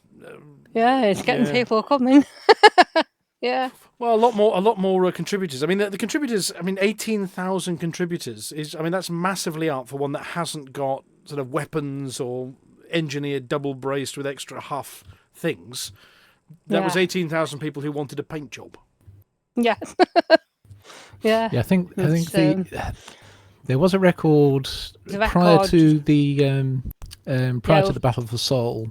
Yeah, I think the CG record was something like 12k. Then the Battle for Seoul was more like 22k, and now the one with the Class 6 engineered cargo racks, I think, went way up. It went way up. Yeah, it was 20-odd%, I think. I can't remember what the numbers were now. A lot of people trying out the Type 11s, I think. And discovering that they were an amazing mining ship. Well, is it just because obviously the profit from the CG, not from the actual rewards, but the profits from the CGs are quite high? People making sort of billions of credits off the Souls-related stuff. The last one was 6 times multiplier. This one's a 10 times multiplier. So I suspect it may just be the credit rewards of the unmentionable profits you can make. Plus, also the cargo racks have been very popular. Yes, well, I've not managed to get any of those. Yeah. Although I think the profits are impressive, but the honestly, you can make more of trade than mining, even at these rates. Yeah. Well, the question is now that... Sorry, go on. I'm about to sell 243 units of bromellite. Okay. For 1 billion credits. No? Yes? 74,115,000 credits. Yowza. Yeah, bromellite's normally pretty worthless, so that 10 times is really helping. Yeah. Absolutely. So, yeah, if you want to get rich quick... And I've already... Oh, wait. A bit more come out of the refinery. Oh, crikey. Well, yeah, so if you want to get rich Another quick... 1.8 million worth. Yeah, get rich quick, do whatever Flossy says. There we go. Right, Galnet, we've got video this week, I think. So, somebody want to introduce Beetlejude and Wotherspoon? Come on. Well, seeing as I invoked him earlier by saying Beetlejude, Beetlejude, Beetlejude, I should probably just complete the set by going Wotherspoon, Wotherspoon, Wotherspoon, and seeing if he appears. Nope. He has not appeared. Maybe he won't. No, it's... never was superstitious.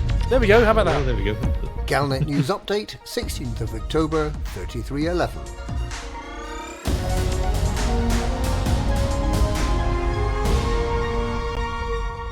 Brewer Corporation has implemented a change in the rules to give system architects and their squadron priority claim on the next system.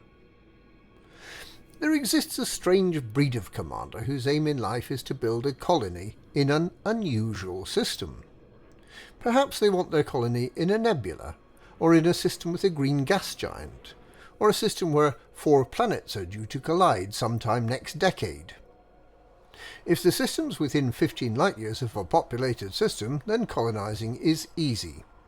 However, if it's on the other side of Sagittarius A star, then the method these dedicated commanders use is to colonize a whole string of star systems, creating the smallest possible starport in each, and then using the system colonization contact in the new starport to claim the next star system in sequence. Until, Many months later, they complete an outpost less than 15 light years from their destination, and while they're watching and listening to the mandatory celebratory jig from Brewer Corporation, a colony sniper lands at the new outpost and lays claim to the long-sought-after destination system.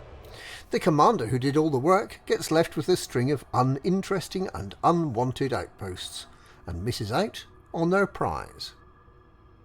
Well, not anymore, at least not unless the system architect falls asleep just after completing the last but one outpost.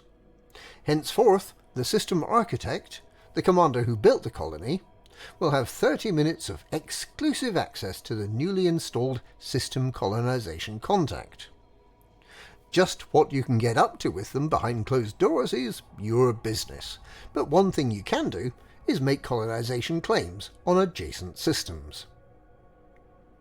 If the system architect's not in a squadron, then after 30 minutes it becomes a free-for-all, and anyone can claim a colony from the system. If the system architect is in a squadron, then once the 30 minutes is up, everyone in the same squadron will have 23.5 hours to make claims from the newly opened colonization office. Only after a whole 24 hours has elapsed will all the other commanders finally be able to claim any systems that are left. This will make it much harder for colony snipers, and will also make it harder for would-be system architects to piggyback on the work of others. A bit less Wild West and a little more law and order. Meanwhile, there have been a few other fixes. The Pilots Federation claims to have resolved the issues that caused some wars and elections to go on forever, meaning that factions will start winning, losing, expanding and retreating as they should. And Zorgan Peterson says that cargo should no longer get lost or stuck while being transferred to or from a fleet carrier. And at least one cause of ships exploding, apparently at random, has been resolved. That is not, however, an excuse for bad piloting, and you may still get convicted under the law of gravity.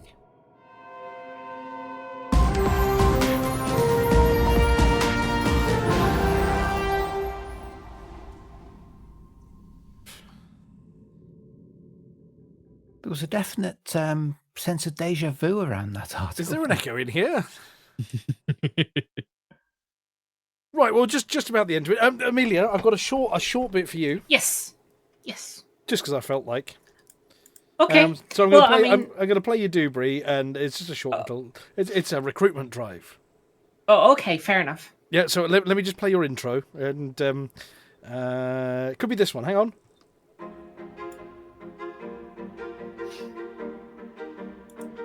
You are about to listen to Amelia Hawke. She tries all the galaxy's most dangerous rare items, so you don't have to.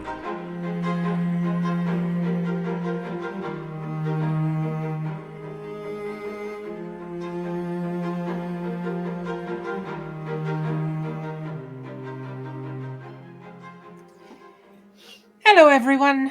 We don't have a rare for you this week, but worry not.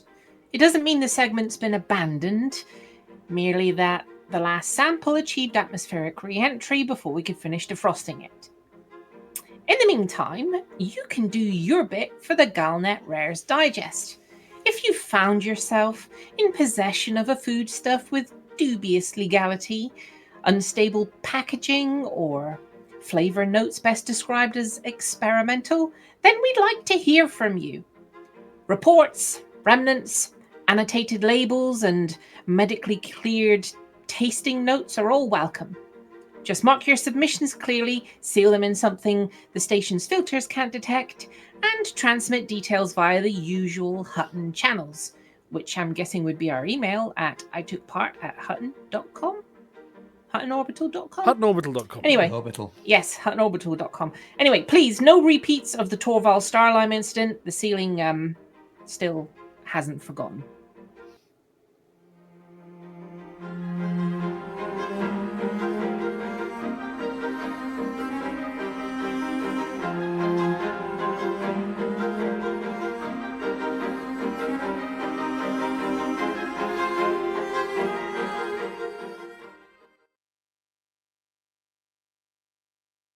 There we go. Well, thank you very much for that, Amelia. Yes.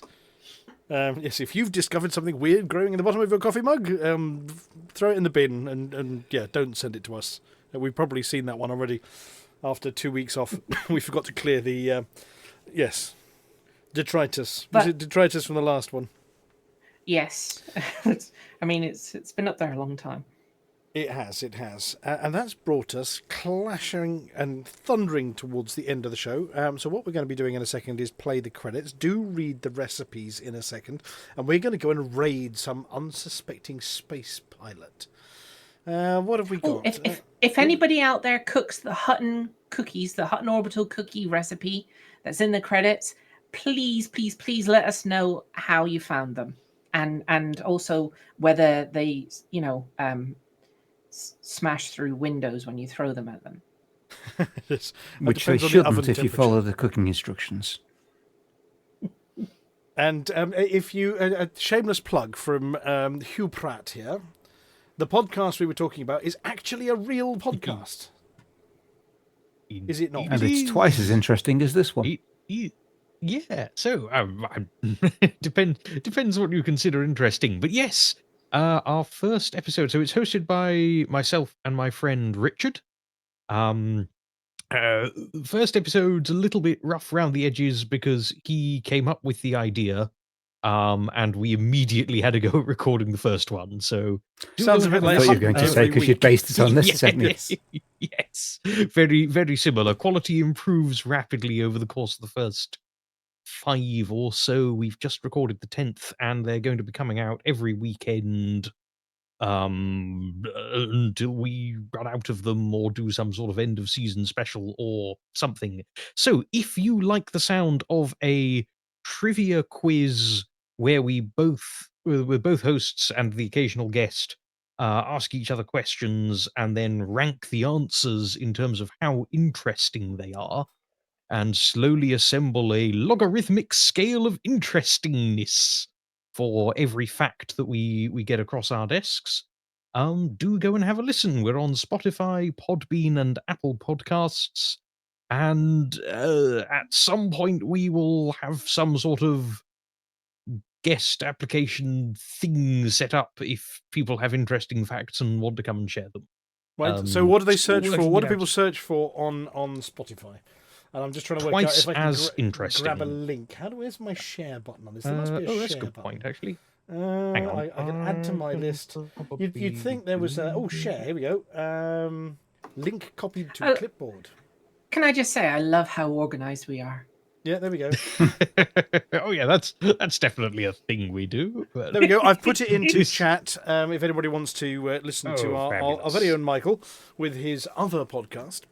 That he does, and do go and give that a listen and a follow. I have had a listen myself, and it was indeed quite interesting, maybe twice as interesting as what I was doing at the time. So there we go. Hey, good start already. Right. Yes, if the apology officer is around, then through them I extend the apology for why I'm not here as often. You will not be extending anything. How very dare you? Michael would like to say how sorry he is that he cannot share his wonderfulness with us on a weekly basis, but he has better things to do with his time. Well, I wasn't going to phrase it like that. And he intends to do them with people he actually likes. So yeah, we won't see him that often. I hope that's filled things in nicely for you. Well, I suppose I'm not really in a position to contradict you, am I? Since you're the apology officer. But thank you very much for letting me plug the podcast here. That's much appreciated. Not a problem at all. Creativity by all of the community is wholeheartedly supported by Hutton. Talking of that, we're going to go and support somebody streaming on Twitch. Yes. I was just having a look. I've also added links to the non-Spotify version in case anybody doesn't like Spotify for whatever reason. Oh, there we go. Thank you very much. Yes. Okay, so I've seen somebody with no viewers. Oh, I mean that we feel sorry for them. How did you see them without viewing them? I don't know. Well, I got an index, and apparently the Space Pig Clash has 0 viewers. We've got to fix that. We isn't it? Right, scare the poor guy. Right, so we're going to play the credits, and then we're going to go and invade Pig's Space Clash. I have no idea. This is where we find that there's a very good reason why he's getting no viewers. There's something really dodgy on there. To that level. Onlysidewinders.com. It's onlyadders.com. That's even worse. Right. Well, thank you very much. Nobody fixed it when I had 0 viewers, but in a Bushman, that's because you were listening to our show and not streaming at that point in time, were you? So, but if you were, we would maybe at the end of ours, then maybe we'd come and visit you. So maybe you'll have to take up streaming when you've got zero viewers. Oh, silly me! Yes, you can't be in 2 places at once, not even if you're King Hanky with a clone. Right. We're going to run credits. Amelia, are you going to sort of not wake Mooncake up and just sort of for the mark? Yeah, because she's sitting on me at the moment. Or she's sleeping on me at the moment. Okay. So for the mug! For the mug! For the mug.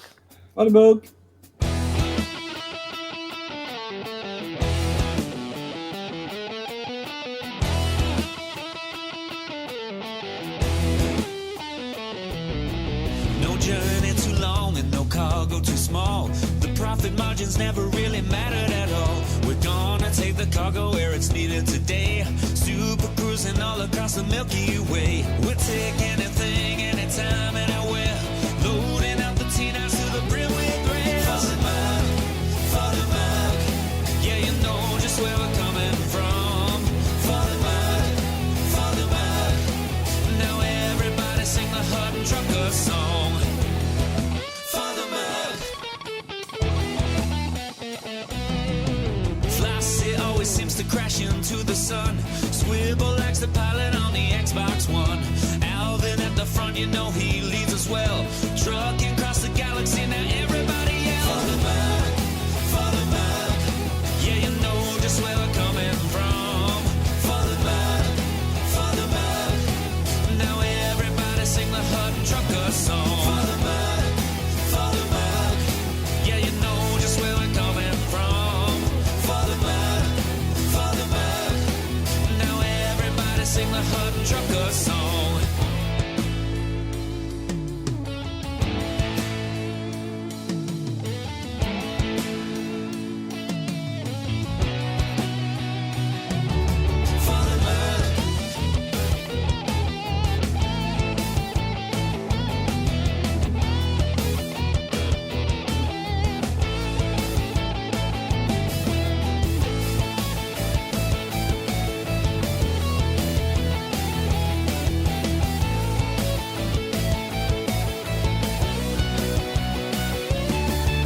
Give me a launch pad that I can land on, and I'll give you my cargo and sing you my song.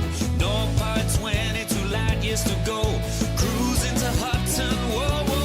No journey too long and no cargo too small. The profit margins never really mattered at all. We're gonna take the cargo where it's needed today. Super cruising all across the Milky Way. We'll take anything, anytime, anywhere. So shout it out loud like you don't even care. For the mug, yeah, you know just where we're coming from. For the mug, now everybody sing the Hutton Trucker song.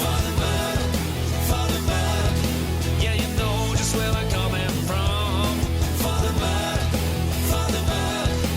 now everybody sing the Hutton Trucker song.